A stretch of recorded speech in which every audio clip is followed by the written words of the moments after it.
네, 오늘 알주 본문인 레위기 16장에서는 어쩌면 이스라엘에게 백성들에게 주어진 율법 중에서도 정말 가장 중요하다고 할 수 있는 대속죄일이라고 하는 어떤 특정한 날을 지킬 것을 하나님께서 명령하시는 장면이 나옵니다. 물론 이스라엘에게 많이 중요한 날들이 절기 같은 것들이 있습니다. 뭐 6월절부터 시작해서 3대 절기 있잖아요. 6월절, 뭐 7.7절, 뭐 오순절 이런 식으로 중요한 절기, 3대 절기가 있지만 1년에 한 번 치르게 되는 이 속죄일, 대속죄일, 그냥 속죄일이라고 부르지 않고 대속죄일이라 불리는 이 날은 정말 중요한 날입니다. 지금도 지금 현재 이스라엘, 중동 팔레스타인 지역에 있는 그 이스라엘이라고 하는 나라는요, 이 속죄일을 욤키푸르라고 해서 성대하게 치르는 행사, 그런 명절로 지킵니다. 근데 이 욤키푸르라고 하는 날에 말 그대로 아무것도 안 하는 날들이 이어지기 때문에, 안식일처럼 계속 안 하는 날들이 이어지기 때문에 이 날을 이용해서 중동 전쟁이 일어나기도 했습니다. 이 현대 역사에 있어서 이스라엘이 아무것도 안 하니까 그 주변의 중동 국가들이, 아랍 국가들이 이 날을 이용해서 쳐들어갔던, 이스라엘 침범했던 이런 역사도 있습니다. 그만큼 이 욤키푸르라고 하는 날은 정말 중요한 날입니다. 이제 욤이라고 하는 이 말이 이제 날이란 뜻이고요, 키푸르라고 하는 날이 속죄라고 하는데, 속죄라고 하는 이 키푸르라고 하는 단어가 이제 원어로 보면 카파르에서 이제 파생된 단어인데, 명사로 하면 이제 키푸르가 되는 것이고, 카파르라고 하는 이 단어는 덮다라는 뜻을 갖고 있어요. 덮어주다, 덮다. 그러니까 속죄가 무엇입니까? 죄가 덮여지는 것이죠. 덮여지는 것. 그것에 대해서 하나님께서 이 날을 지킬 것을 처음으로 명령하신 장면이 레위기 16장에 나오는데요, 그 배경에 대해서 1절에 보시면 하나님께서 왜 속죄일을 정해 주시는지 알 수 있습니다. 우리 1절 다시 한번 읽어보겠습니다. 1절 다시 한번 읽어보겠습니다. 시작.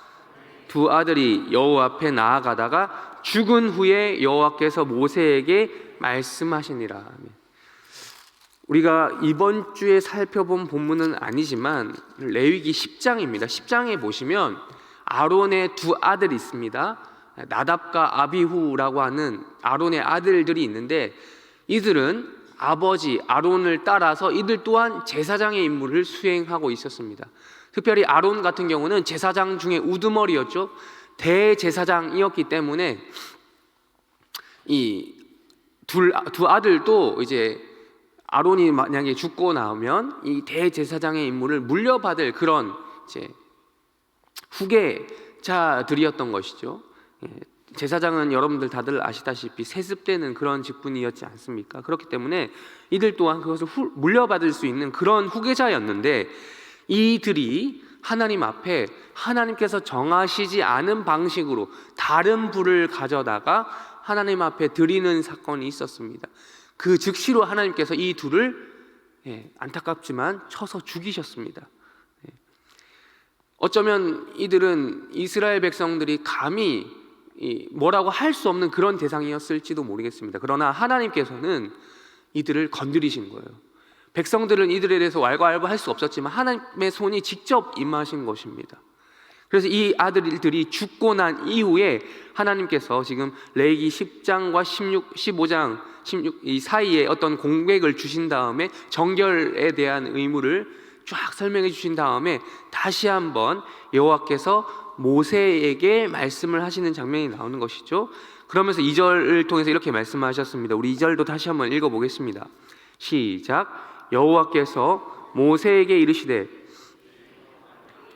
성소의 휘장 안 법궤 위 속죄소 앞에 아무 때나 들어오지 말라. 그리하여 죽지 않도록 하라. 이는 내가 구름 가운데서 속죄소 위에 나타남이니라. 아멘. 하나님께서 모세에게 이렇게 말씀하셨습니다. 너의 형 아론, 대제사장인 아론에게 이렇게 말해라. 성소의 휘장 안 법궤 위 속죄소.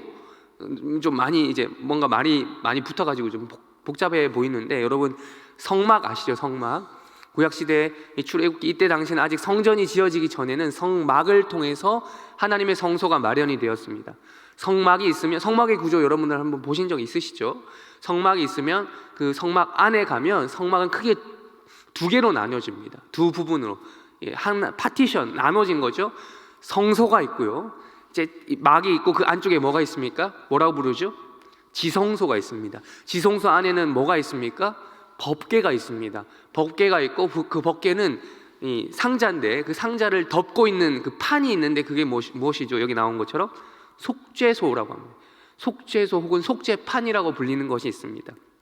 그 속죄판은 순금으로 만들어진 그걸 덮고 있는 것인데, 거기 그 순금으로 만들어진 그 위에는 여러분 형상을 보신 적 있으시죠?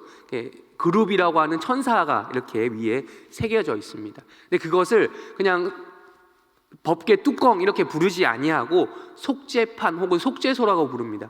하나님께서 이스라엘 백성들을 속죄하시는데 그곳에서 속죄하시겠다라고 하나님께서 말씀하셨기 때문에 그것을 속죄소 혹은 속죄판이라고 부르는 것이죠. 근데 아무튼 이 속죄소 앞에 아무 때나 들어오지 말라라고 하신 거예요. 심지어 누구도요? 아론도. 아론은 허락받은 유일한 하나님과 그 중개자, 하나님과 인간 그 백성들 사이를 중재해줄 유일한 인물이었습니다. 대제사장입니다. 그러나 그 대제사장조차도 지성소 안에는 함부로 들어갈 수 없었던 것입니다. 자기가 들어가고 싶다고 해서 막 이렇게 들락날락 거릴 수 없었던 것이죠. 그래서 그렇게 들어갈 경우 어떻게 하나님께서 하시겠다고 경고하셨습니까? 죽일 수 있다. 죽지 않도록 하라라는 겁니다. 하나님께서 속죄소 위에 나타나실 터이니 그렇게 함부로 들어오지 말라라고 이야기하시는 것이죠. 그렇게 들어오는 날이 있으니 그 날이 언제라고요? 오늘 본문에서 이야기하고 있는 이 특정한 날, 대속죄일입니다. 욤 키푸르라고 하는 날이죠. 그래서 이곳에 들어오려면 3절과 4절을 눈으로 보십시오. 3절, 아론이 성소에 들어오려면 뭘 해야 됩니까? 먼저 해야 되는 절차가 있습니다. 그 대속죄일이 되었다고 해서, 날이 되었다고 해서 그냥 들어올 수 없었다는 거죠. 또한 절차가 있는데, 성소에 들어오기 위해서는 수송아지를 속죄 제물로 삼아야 됩니다. 그리고 수양을 번제물로 삼아야 됩니다. 속죄제와 번제를 누구를 위해서 드려야 된다고요? 먼저 자기 자신을 위해서. 대제사장이 하나님과 백성 사이에 있는 중재자이지만 그럼에도 불구하고 그 자신의 뭐도 필요하다는 겁니까? 속죄도 필요한 거예요. 대속죄일이라고 하는 큰 행사, 전국적인 행사를 치르기 전에 누구의 죄, 백성들의 죄를 다루기 전에 누구의 죄부터 다루어야 된다고요? 본인의 죄. 대제사장 본인의 죄부터 다스려야 하는 겁니다. 본인의 죄의 문제가 해결되지 아니하면 백성들의 죄를 그 다음으로 다룰 수가 없는 것입니다. 자기의 죄도 해결하지 못하는데 어떻게 남의 죄를 다룰 수 있겠단 말입니까? 그런 것은 이 대제사장 또한 또 하나의 연약한 인간이다라고 하는 것을 보여주고 있는 것이죠. 그래서 이 속죄제와 번제를 드리고, 또한 4절을 눈으로 보시면 옷 또한 거룩하게 입어야 됐습니다. 세마포 속옷, 속바지, 띠, 관, 이런 거룩한 옷 있죠. 제사장의 의복을 입고 또 몸을 또한 씻어야 되고 정결하게 되는 이런 과정을 통해서 하나님 앞에 그제서야 나아갈 수 있게 되었습니다. 그런 다음에 5절을 또한 눈으로 보십시오. 그제서야 이스라엘 자손의 속죄제를 위해, 그들을 속죄를 위해서 수렴소 2마리와 수양 1마리를 가져가서 어떠한 또 제사의 행위를 할 수 있었던 것이죠. 우리 이어서 6절도 한번 읽어보겠습니다. 6절 시작. 아론은 자기를 위한 속죄제의 송아지를 드리되 자기와 집안을 위하여 속죄하고. 그의 이 지금 1절에서 4절까지의 내용을 요약한 것이 6절입니다. 또 5절의 내용을 또 정리해 주는 것이 7절부터 10절까지 있는데 이것도 한번 읽어보도록 하겠습니다. 쭉 읽겠습니다. 7절부터 10절까지 시작. 또 두 염소를 가지고 회막문 여호와 앞에 두고 두 염소를 위하여 한 제비는 여호와를 위하고 한 제비는 아사셀을 위하여 할지며, 아론은 여호와를 위하여 제비 뽑은 속죄제로 드리고 아사셀을 위하여 제비 뽑은 염소는 산채로 여호와 앞에 두었다가 그것으로 속죄하고 아사셀을 위하여 광야로 보낼지라. 아멘.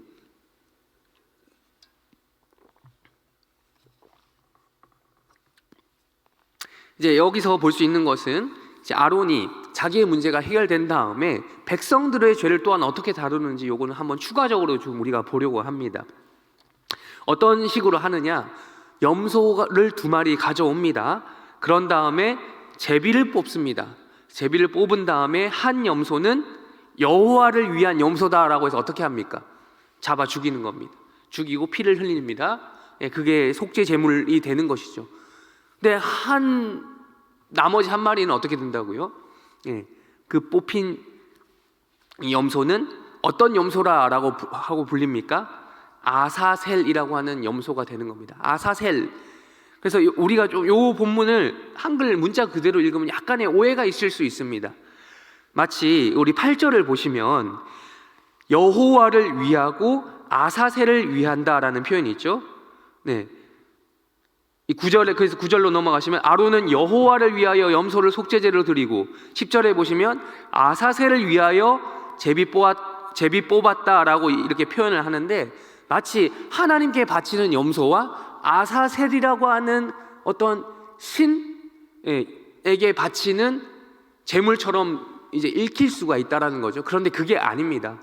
그래서 이걸 실제로 그렇게 해석하시는 분들도 있어요. 아사셀이라고 하는 이 신이 있는데, 그 신에게도 그 신의 분노를 뭔가 하기 위해서, 혹은 사탄을 아사셀이라고 부르는 겁니다. 사탄에게 이 죄의 그런 것들을 다 가져가라라고 이렇게 보낸다라는 표현을 하는 경우가 있는데, 그것은 조금 약간 이 읽기에 좀 오류가 아닌가 싶습니다.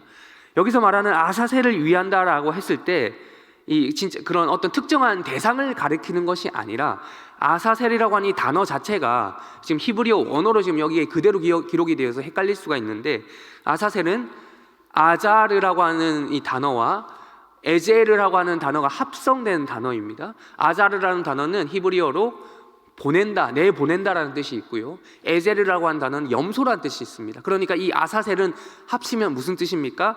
내보내어지는 염소다라는 거예요.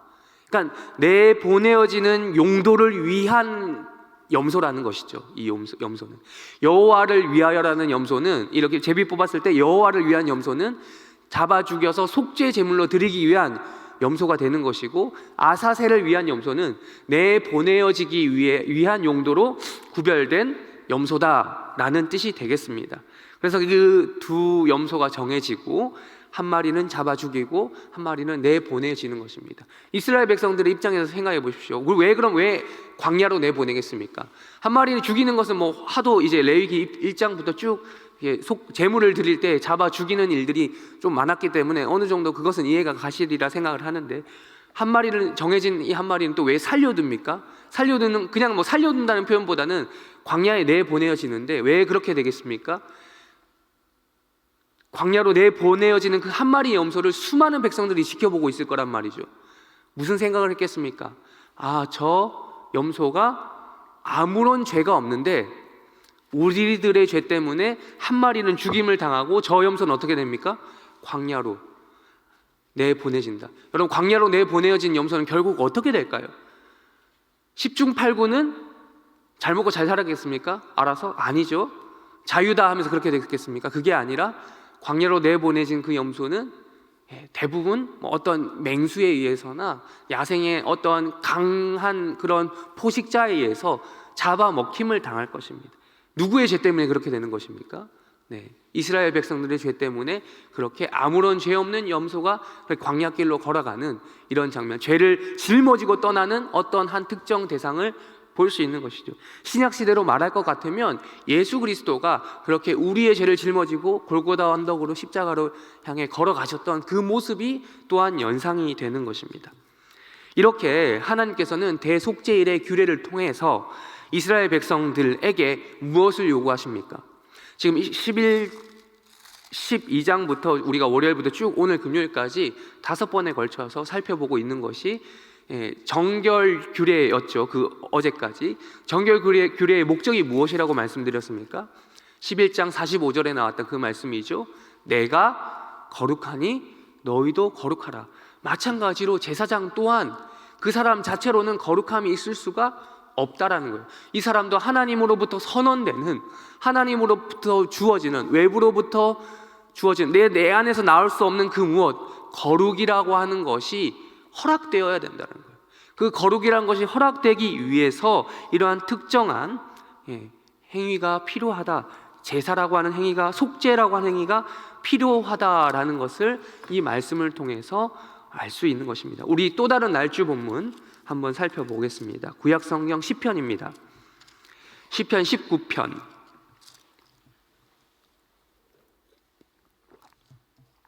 12절 13절 읽겠습니다.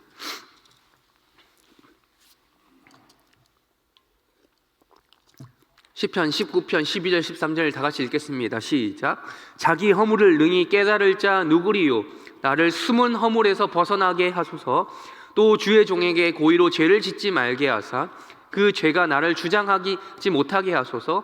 그리하면 내가 정직하여 큰 죄가에서 벗어나겠나이다.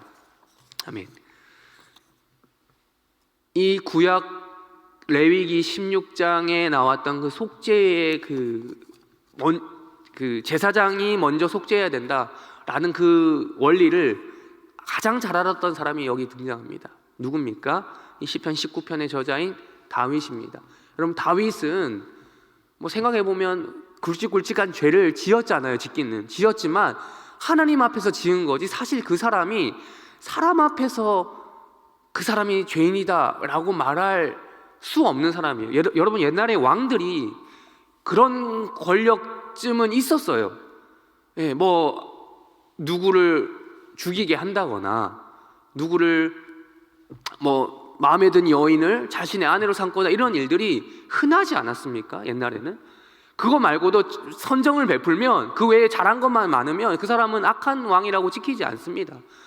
그런데 다윗 같은 경우는 하나님 앞에 그런 죄가 이제 하나님께서 그걸 죄라고 했기 때문에 죄인이라고 스스로 인정을 하는 이런 일들이 있었잖아요.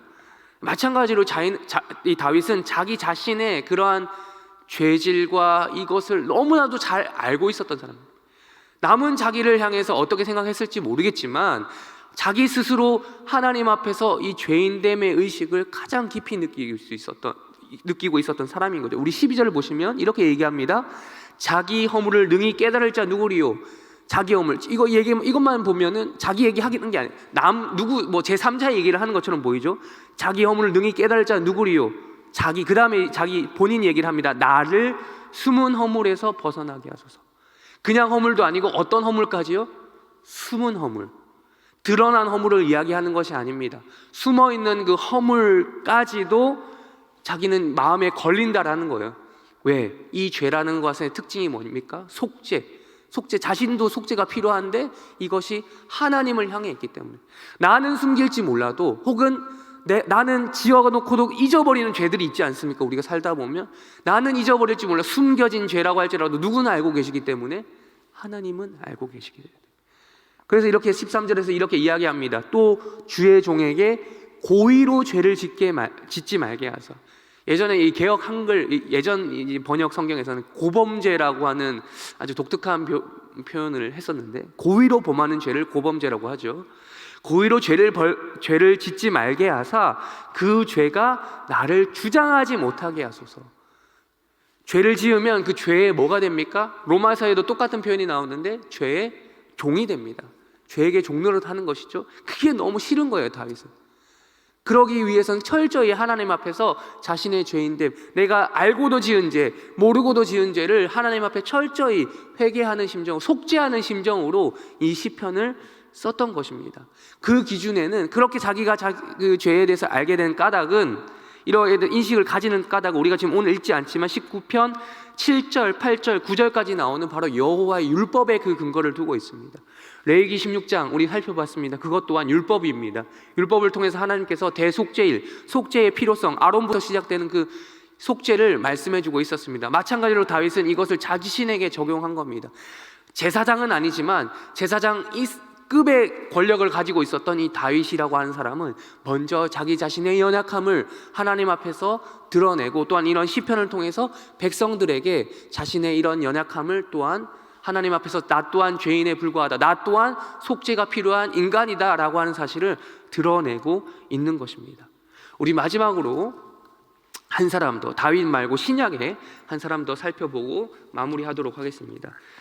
오늘 날주 본문 신약 성경 디모데전서 1장입니다.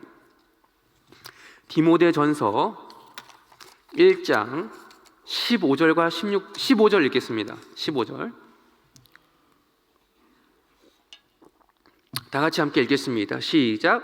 미쁘다 모든 사람이 받을 만한 이 말이요 그리스도 예수께서 죄인을 구원하시려고 세상에 임하셨다 하였도다. 죄인 중에 내가 괴순이라.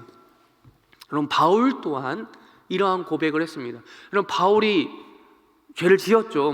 이렇게 핍박하던 그런 전례가 있잖아요. 스데반 집사를 돌로 치고 그 사람이 죽는 것을, 스데반이 죽는 걸 너무 당연하게 여기던 그런 사람이 회개하고 예수를 믿었지 않습니까? 그런데 바울이 이렇게 자기를 이렇게 죄인 중에 내가 괴수다, 원어로 보면은 내가 첫 번째다, 우두머리다 라고 하는데, 내가 죄인들 중에서 우두머리, 자기가 제일 첫 번째래요. 바울보다 사람을 더 죽인 사람 세상 역사에 얼마든지 있지 않습니까? 이제 세상에 여러 그런 수많은 사람을 학살한 그런 사람들 있잖아요. 스탈린이라든지 이런 사람들, 히틀러라든지 이런 사람들은 수많은 사람들을 대량으로 학살했던 사람들인데, 그 사람보다 지금 바울이 이걸 자기보다 사람을 더 죽인 사람이 없어서 지금 이런 표현을 한 겁니까? 아니죠. 자기가 적어도 하나님과 1대1 관계를 생각해 봤을 때 나는 아무리 생각해도 내가 죄인 중에 괴수다, 내가 제일 악하다라는 고백이 나올 수밖에 없는 거예요. 그러니 우리도 마찬가지, 우리가 하나님하고 1대1 관계, 누구와 다른 사람 볼 것이 아니라 하나님과의 관계를 생각해 보면 똑같이 바울과 같은 고백이 우리에게서도 나온다는 거예요. 죄인 중에 내가 괴수다. 미쁘다 모든 사람들이 받을 만한 이 말이요. 모든 사람들, 바울이 지금 자기 자신만 해당된다고 하는 것입니까? 아니죠. 속죄는 누구에게 필요하다? 모든 사람에게 필요하다. 그 말, 예수께서 누구를 위해? 죄인을 위해, 우리와 같은 죄인들을 위해 구속하시기 위해 세상에 오셨다. 마치 속죄일에 죽을 준비가 되어 있던, 그리고 밖으로 보내질 준비가 되어 있던 송아지나 염소처럼 예수님께서 이 세상에 오셨던 목적은 죽임당하기 위해서 오셨다라는 거예요. 우리와 같은 죄인을 구원하시기 위해서, 속죄함을 받을 그 하나님의 백성들을 위해서 이 땅에 임하셨다라는 겁니다. 죄인 중에 그것을 아는 우리는 하나님 앞에서 어떤 고백이 나오는 것입니까? 그 은혜가 너무나도 감사하지만 첫 번째로 나올 고백은 죄인 중에 내가 죄인이다 라고 하는 고백이 모든 성도들에게 나와야 한다는 거예요. 여러분, 제사장이 그렇게 고백했습니다. 제사장부터 자신의 죄를 인정했습니다. 우리는 왕같은 제사장이라고 계속해서 우리가 이야기하고 있잖아요. 신약 백성들, 어떤 특정한 종교 지도자나 이런 분들만, 저와 같은 목사님 같은 그런 분들만 그런 것이 아니고 모든 하나님의 백성들은 왕같은 제사장들입니다. 그러니 누구부터 속죄의 의식을 실행해야겠습니까? 우리 한 사람 한 사람, 자기 자신부터 이 죄의 문제를 해결해야 하는 것이죠. 그것이 아니면 안 되는 겁니다. 남의 죄를 볼 것이 없습니다. 자기 자신의 죄를 먼저 보아야 하는 것이에요. 그것이 바로 하나님께서 우리에게 요구하시는 속죄의 의무입니다. 우리 설교를 마무리하면서 우리 16절 읽으며 마무리하도록 하겠습니다. 16절 읽겠습니다. 시작. 그러나 내가 긍휼을 입은 까닭은 예수 그리스도께서 내게 먼저 참으심을 보이사 후에 주를 믿어 영생을 얻는 자들에게 본이 되게 하려 하심이라. 아멘. 오늘 하루도 우리가 시작하시면서 본이 되시는, 믿음의 본이 되시기를 주님의 이름으로 축원합니다. 세상에 나가면요 이런 말을 합니다. 우리 영화에서도, 친절한 금자씨라는 영화에서도 이게 패러디가 됐는데 무슨 말을 합니까? 너나 잘하세요. 제사장인 우리부터 잘해야 되는 것입니다. 백성들의 속죄, 백성들의 잘못이 보입니다. 그러나 제사장은 누구의 잘못부터 먼저 이야기하는 사람입니까? 자기 자신의 죄부터 인정하고 그 속죄의 의식을 치르고 나서야 백성들의 죄를 생각하는 것이죠.